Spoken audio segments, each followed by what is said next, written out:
आपने अक्सर ये सुना होगा कि दीवारों के भी कान होते हैं, मगर मैं आपसे कहना चाहती हूँ कि हिमाचल प्रदेश में घरों की दीवारों के कान ही नहीं बल्कि ज़ुबान भी होती है।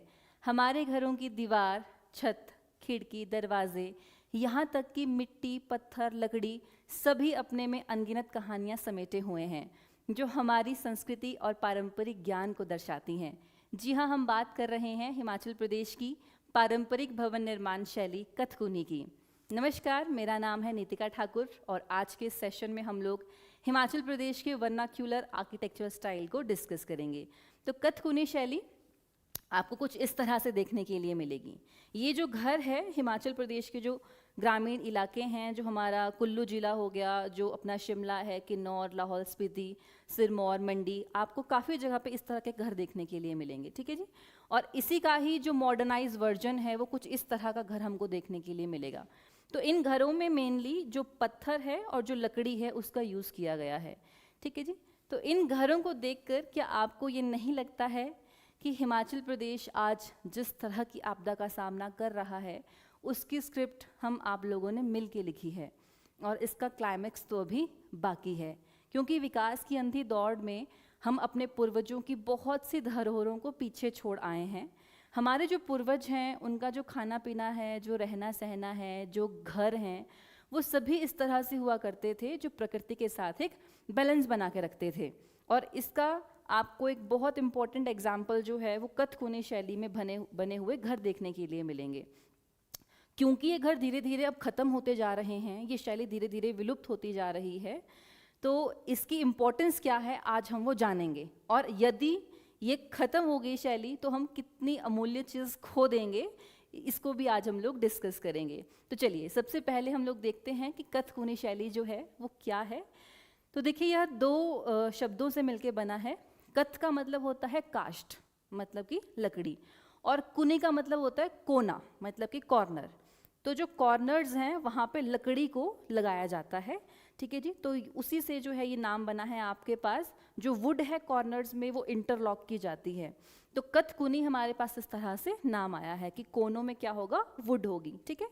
और इसी शैली को जो है वो कथकोना या कथ की कन्नी या फिर कोटी बनाल कहा जाता है। तो कोटी बनाल आप देख सकते हैं जो कि बहुत इंपॉर्टेंट है, उत्तराखंड में इसे कोटी बनाल कहा जाएगा, क्योंकि हिमाचल और उत्तराखंड पहाड़ी क्षेत्र हैं, तो दोनों जगह पे आपको इस तरह के घर देखने के लिए मिल जाएंगे। ये जो घर हैं मेन इसमें दो चीज़ ही यूज़ हो रही है, एक है लकड़ी और एक है पत्थर। तो आप देख पाएंगे कि ये स्टोन है, फिर वुड है, फिर स्टोन है, फिर वुड है, फिर स्टोन है, फिर वुड है।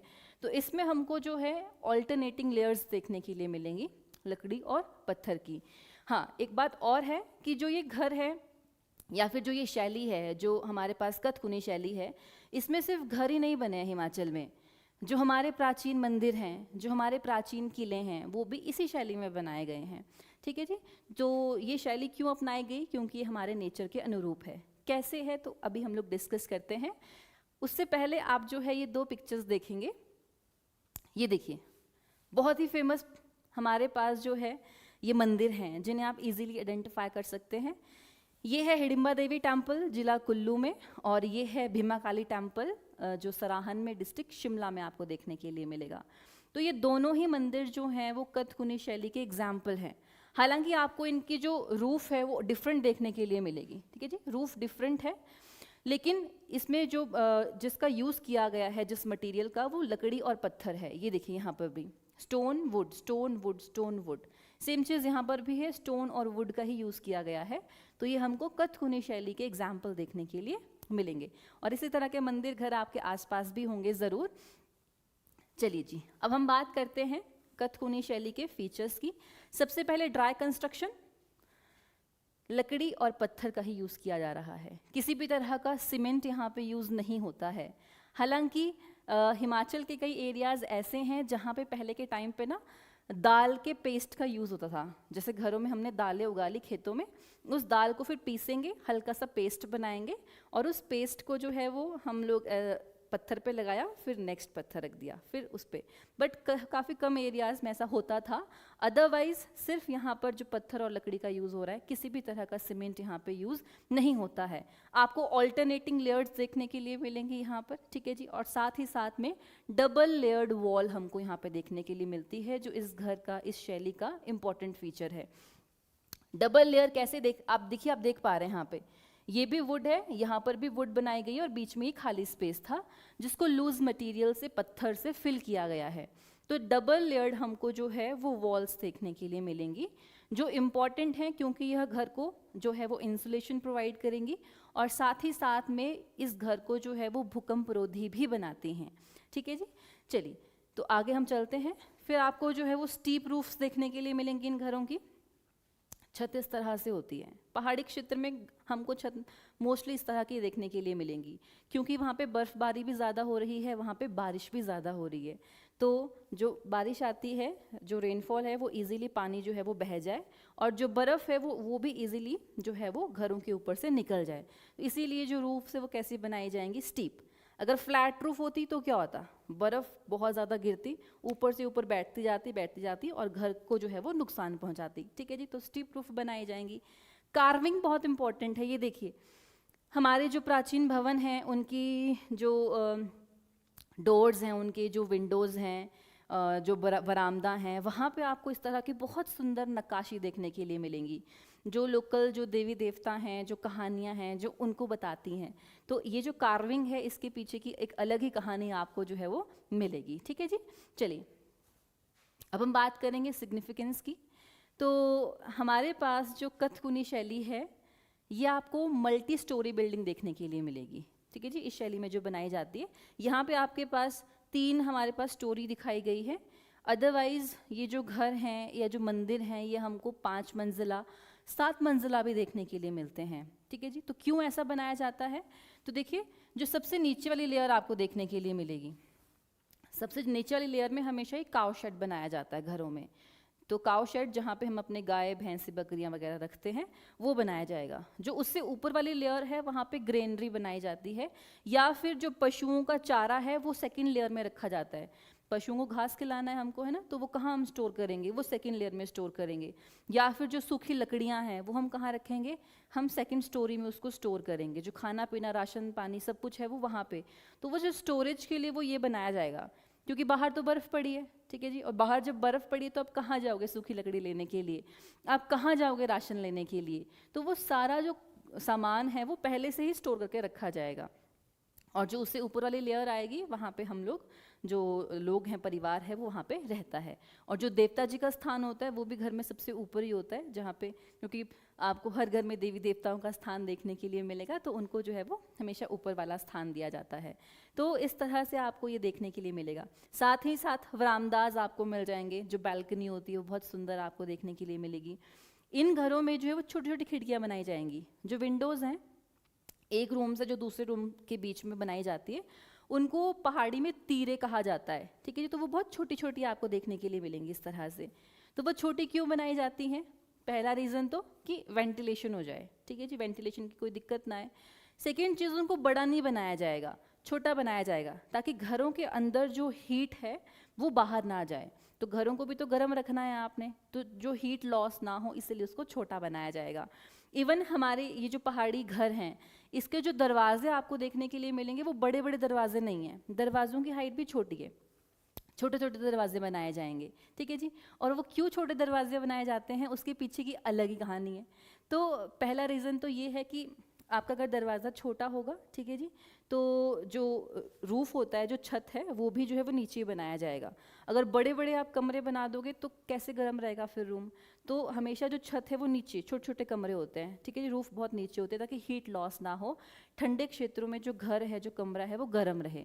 दूसरा रीज़न ये है कि हम अपने घरों को जो है वो मंदिर मानते हैं, ठीक है जी। और जब भी आप मंदिर में प्रवेश करोगे तो हमेशा सिर झुका के आपको अंदर आना है। तो दरवाजे छोटे बनाए जाएंगे ताकि वो फीलिंग रहे मन में, ठीक है जी, कि भाई हम एक मंदिर में प्रवेश कर रहे हैं, तो कोई भी ऐसी गलत बात होनी नहीं चाहिए। तो आप हमेशा सिर झुका के, किसी के भी घर में जब आपको जाना है, ठीक है जी, तो आपको उसी फीलिंग के साथ वहाँ पे जाना है, ठीक है। तो भाईचारा बना रहेगा वैसे, तो सिर झुका के। और कई क्षेत्र ऐसे हैं हिमाचल में, जैसे अपना किन्नौर वाला एरिया है, तो वहाँ पे कुछ जगह पे, पूरे किन्नौर में नहीं, कुछ जगह पे ये मान्यता है कि जो नेगेटिव एनर्जी होती है ना, वो ऐसे सीधे चलती है, सीधे बिल्कुल, ठीक है जी। तो क्या होता है कि जो दरवाज़ा है, अगर वो छोटा है दरवाज़ा इस तरह से, तो नेगेटिव एनर्जी आएगी और सीधी दीवार पे टकराएगी, और दीवार पे टकरा के वैसे ही वापस मुड़ जाएगी। अगर दरवाज़ा बहुत बड़ा होगा तो फिर वो दरवाजे से अंदर प्रवेश कर जाएगी, ऐसा मानना है, ठीक है जी। तो अपनी अपनी मान्यता होती है हर जगह की। तो ये देखिए कितनी कितनी सुंदर, कितने इमोशन आपको इन घरों में देखने के लिए मिलेंगे, हर चीज़ के पीछे, ठीक है जी। तो ये चीज़ है हमारे पास। तो आप देखिए स्मार्ट हीटिंग, इन घरों में हमको स्मार्ट हीटिंग मिलती है। स्मार्ट हीटिंग कैसे मिलती है? तो जो सबसे नीचे वाली स्टोरी हमारे पास होती है, वहाँ पे हम काउ शेड बनाते हैं। तो काउ शेड यहाँ पे है, एनिमल्स की गर्मी है, यहाँ पे गोबर मिलेगा, यहाँ पे यूरिन है, तो उससे एनर्जी निकल रही है, उससे हीट ही निकल रही है। तो जो भी वो हीट प्रोड्यूस हो रही है, वो हीट जो है वो यहाँ से कहाँ जाएगी? ऊपर वाली लेयर्स में जाएगी, ऊपर वाली लेयर्स में, बाहर को नहीं निकलेगी, क्योंकि एक तो डबल लेयर वॉल्स आपको मिलेगी, और इन वॉल्स पे हम लोग इस जो है वो गोबर की या फिर मिट्टी की पुताई करते हैं, ताकि उस पुताई के बाद हीट जो है वो बाहर ना जाए। तो गर्म होते हैं वैसे भी ये घर, ठंड के टाइम पे गर्म मिलेंगे आपको, और जब बहुत गर्मियाँ होंगी तो ये ठंडे होंगे अंदर से बिल्कुल ही। ये भी इसका एक अलग ही फीचर है। तो यहाँ से जो हीट है वो ऊपर की लेयर में और ऊपर की लेयर में, तो स्मार्ट हीटिंग है। देखिए पूरा घर जो है वो गर्म रह रहा है, बाहर बर्फ़ पड़ी है, अंदर गर्मी है हमारे पास। नेक्स्ट है आपके पास इंसुलेशन प्रोवाइड करती है, क्योंकि मड से जो है वो हमने बढ़िया पुताई करके रखी है, डबल लेयर वॉल्स है, ठीक है जी। तो अंदर की जो हीट है वो बाहर नहीं जाएगी, बाहर की ठंड अंदर नहीं आएगी। सेम चीज़ गर्मियों में, बाहर की जो गर्मी है वो अंदर नहीं आएगी, और अंदर की जो ठंड है, जो हमारा लो टेम्परेचर है, वो बाहर नहीं जाएगा। सेम चीज़ इको फ्रेंडली है, ठीक है जी। इको फ्रेंडली कैसे है? हमने सिर्फ पत्थर का यूज़ किया है और लकड़ी का यूज़ किया है, बाकी तो कुछ भी नहीं है, ठीक है। अब आप बोलोगे कि जब लकड़ी का यूज़ हो रहा है तो इको फ्रेंडली कैसे हुआ? देखिए पहले के टाइम पे तो बहुत जंगल थे हमारे, जो पूर्वज अगर एक पेड़ काटा है तो 10 पेड़ 100 पेड़ लगा भी रहे हैं, कोई कमी नहीं जंगलों की, कोई पेड़ों का कुछ भी ऐसा नहीं था कि हम बड़े लालच में सब हम लोग काट लेंगे, है ना। लेकिन आज का टाइम थोड़ा अलग हो चुका है। तो अभी के टाइम पीरियड पे जो वुड है उसके हमारे पास बहुत से सब्स्टिट्यूट हैं। ज़रूरी नहीं है कि हमको यहाँ पे लकड़ी को ही लगाना है कि जाओ पेड़ काट के लेके आओ। आप इसकी जगह पे बैम्बू यूज़ कर सकते हैं, आप इसकी जगह पे हेम्पक्रीट यूज़ कर सकते हैं, इसकी जगह पे मड ब्रिक यूज़ हो सकती है। तो हमारे पास बहुत से इसके जो हैं वो बहुत से ऑल्टरनेटिव्स हैं, बहुत से ऑप्शंस आपको देखने के लिए मिलेंगे। नेक्स्ट आएगा आपके पास जो फार्मर्स हैं और जो क्राफ्टमैन हैं, उनके लिए भी तो आजीविका का साधन है। जो लोग ये घर बनाते हैं इस तरह के, अगर ये घर ही नहीं बनाए जाएंगे तो वो लोग क्या करेंगे फिर? जिनका काम ही कार्विंग का है, जो कारीगर हैं, अगर हम ये घर ही नहीं बनाएंगे तो फिर, ठीक है जी, उनके लिए तो कोई ऑप्शन नहीं रहेगा ना। वो ये काम छोड़ देंगे और छोड़ के कुछ और काम ज्वाइन कर लेंगे। तो जो ये कला है हमारी, ये धीरे धीरे ख़त्म होती जाएगी। तो आने वाले टाइम पे आप देखिए, हम कार्विंग करना तो हम जानते होंगे, लेकिन उसके पीछे की क्या कहानी है, उसमें क्या ज्ञान छुपा हुआ है, शायद हम लोगों को उस चीज़ की नॉलेज फिर ना रहे, ठीक है जी। तो ये चीज़ आएगी हमारे पास। नेक्स्ट आप देखेंगे अर्थक्वेक रेजिस्टेंट हैं। तो ये घर हमको अर्थक्वेक रेजिस्टेंट कैसे देखने के लिए मिलेंगे? डबल लेयर हमारे पास यहाँ पे वुड की है, बीच में लूज मटेरियल फिल किया गया है, तो बहुत रिजिड स्ट्रक्चर ये नहीं है। जैसे ही अर्थक्वेक आया, सिस्मिक वेव आई, तो ये जो स्ट्रक्चर है उस वेव के साथ फ्लैक्स कर जाएगा और धड़ाम से गिरेगा नहीं, ठीक है जी, क्योंकि बहुत रिजिड इसको जो है वो नहीं बनाया गया है। तो अर्थक्वेक रेजिस्टेंट आपको देखने के लिए मिलेगा, हाई टेंसाइल स्ट्रेंथ है यहाँ पर, एंड लोकली जो हमारे पास मटेरियल अवेलेबल है हम उसी का ही यूज़ यहाँ पे कर रहे हैं, ठीक है जी। तो इस तरह से जो है ये हमको घर देखने के लिए मिलेंगे। आगे हम बात करते हैं मेजर चैलेंजेस की, कि अब जो ये कथकुनी शैली है किस किस तरह की चुनौतियों का ये सामना कर रही है। तो सबसे पहले है आपके पास मॉडर्न कंस्ट्रक्शन, ठीक है जी। अब हमको लगता है कि थोड़ा हमको मॉडर्नाइज बनाना है अपने घर को, ठीक है जी, हमको भी जो है वो कदम से कदम मिला के चलना है दुनिया के साथ, हमको भी टाइल्स चाहिए, हमको भी मार्बल चाहिए। तो हमको लगता है कि ये आउटडेटेड हो गया ये घर, अब इसको छोड़ो आप, ठीक है। तो वो चीज़ है, या ये जो पत्थर के लकड़ी के जो घर बनाने का जो प्रोसेस है वो बहुत लंबा हुआ करता था। इन घर को बनाने के लिए 5 साल 10 साल 15 साल लगते थे, तो अब हमारे पास उतना टाइम नहीं है, ठीक है जी। तो हमको लगता है कि बस फटाफट से हम क्या करेंगे, अपना जो है वो घर रेडी करेंगे। तो हम जाते हैं मार्केट, ईंट खरीदी, सीमेंट खरीदा, इजीली लेके आए और बनाया, ठीक है जी। तो अब हमारे पास टाइम भी नहीं है, प्लस हम चीप ऑप्शन की तरफ भी जा रहे हैं, क्योंकि वुड्स भी जो है वो महंगी है आज के टाइम पे, ठीक है जी। हम खरीदने जाएंगे लकड़ी तो आपको महंगी मिलेगी, तो अब लकड़ी वाला घर बनाना डिफ़िकल्ट है लकड़ी खरीद के। तो हमको लगता है कि भाई हमारे पास जो है वो चीप ऑप्शन क्या है, मार्केट गए, ईंटें उठाई और बना दिया। तो चीप ऑप्शन की तरफ भी, और टाइम सेव करना भी हमारी अब जो है वो एक मजबूरी समझ लीजिए आप, क्योंकि इतना टाइम अब है नहीं, ठीक है जी। हम 15 साल लगा दें घर बनाने के लिए ही, तो इसीलिए भी धीरे धीरे ये ख़त्म होता जा रहा है घर। प्लस जो आर्टिसंस हैं उनका कॉस्ट भी तो बहुत ज़्यादा है।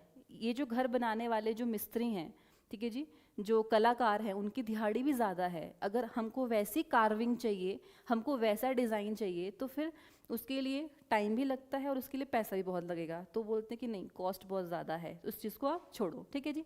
तो ये इसके पास एक मेजर हमको चैलेंज मिल जाता है। फिर है मिसकंसेप्शन ऑफ ड्यूरेबिलिटी। हमको लगता है कि जो ईंटों का बना हुआ, जो सीमेंट का बना हुआ घर है वो पक्का है, और क्योंकि ये घर पत्थर से और लकड़ी से बना तो ये पक्का नहीं है। बट ऐसा बिल्कुल भी नहीं है, ठीक है जी, ऐसा बिल्कुल भी नहीं है। वो तो हम आए दिन अपने आसपास देख ही रहे हैं आजकल। और आपको देखना है तो पुराने किले देखो आप, पुराने मंदिर देखो आप, जो कई सौ साल से वैसे बने हुए हैं। आप पुराने घर देखिए, 500-500 साल से आपको वैसे ही देखने के लिए मिलेंगे। तो ड्यूरेबिलिटी पे तो कोई क्वेश्चन उठना नहीं चाहिए यहाँ पे, ठीक है जी। नेक्स्ट है आपके पास scarcity of material and craftsmanship, क्योंकि अभी लकड़ी वुड के लिए भी जो है हमको खरीद के लेके आना पड़ता है। जंगल में जाकर आप ऐसे पेड़ नहीं काट सकते, तो नेचर के तो बिल्कुल ही अगेंस्ट है वो, और लॉज भी बहुत स्ट्रिक्ट बने हैं। तो हमारे पास अब लकड़ी भी ज़्यादा नहीं है, और जो है वो, ठीक है जी, जो क्राफ्टमैन हैं उनकी भी अब कमी आ गई है। फिर है इवॉल्विंग लाइफस्टाइल। आपको जो लाइफस्टाइल है वो भी तो चेंज हो गया है। अब जब कोई पशु पालेगा ही नहीं, तो जो हमारी सबसे नीचे वाली स्टोरी है उसमें हम किसको रखेंगे यहाँ पे, ठीक है जी। पशु है ही नहीं, मड का कहीं यूज़ नहीं हो रहा है, गोबर से अब सबको एलर्जी है, तो लाइफस्टाइल भी चेंज हो रहा है। तो धीरे धीरे हम लोगों ने क्या कर लिया है, इस सिस्टम को हम लोग छोड़ते जा रहे हैं। तो ये सारे चैलेंजेस आपको यहाँ पर देखने के लिए मिल जाएंगे। अब हम बात करते हैं कि मिटिगेशन एंड रिवाइवल एफर्ट, हमको जो है कैसे हम लोग इस शैली को जो है वो वापस ला सकते हैं। तो सबसे पहली चीज़ देखिए, अगर हमको घर बनाना है, नया घर बनाना है, तो जो हमारा पुराना घर है हम उसके मटेरियल को यूज़ कर सकते हैं। जो पुराने घर में लकड़ी लगी हुई है या जो पत्थर वहाँ पे लगा हुआ है, तो 40-50% मटेरियल ऐसा है जो रीयूज़ हो सकता है। तो हम जो मटेरियल है उसको रीयूज़ कर सकते हैं, ठीक है जी।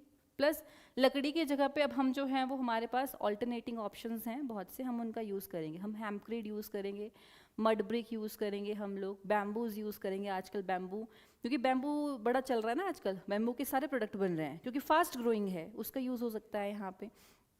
साथ ही साथ में क्योंकि अब हमको जो है वो थोड़ा मॉडर्न टच भी चाहिए, तो जो हमारे इस घर के जो हमारे एंशिएंट फीचर्स हैं और थोड़ा सा इसका जो मॉडर्न वर्जन है उसका ब्लेंड चल सकता है एक बहुत ही अच्छा। तो वैसे वैसे करके जो है हम लोग इन घरों को रिवाइव कर सकते हैं। ये जो घर हैं इनकी क्या इम्पोर्टेंस है, अगर हम वो समझते हैं तो इनको रिवाइव करना ज़रूरी है, वरना जब ये ख़त्म हो जाएंगे तो फिर शायद उस टाइम पे घर बनाने तो आते हों, ठीक है जी, कार्विंग करनी भी आती हो, लेकिन उसके पीछे का जो ज्ञान है, जो इमोशन है, जो कहानियाँ हैं, वो विलुप्त हो जाएंगी।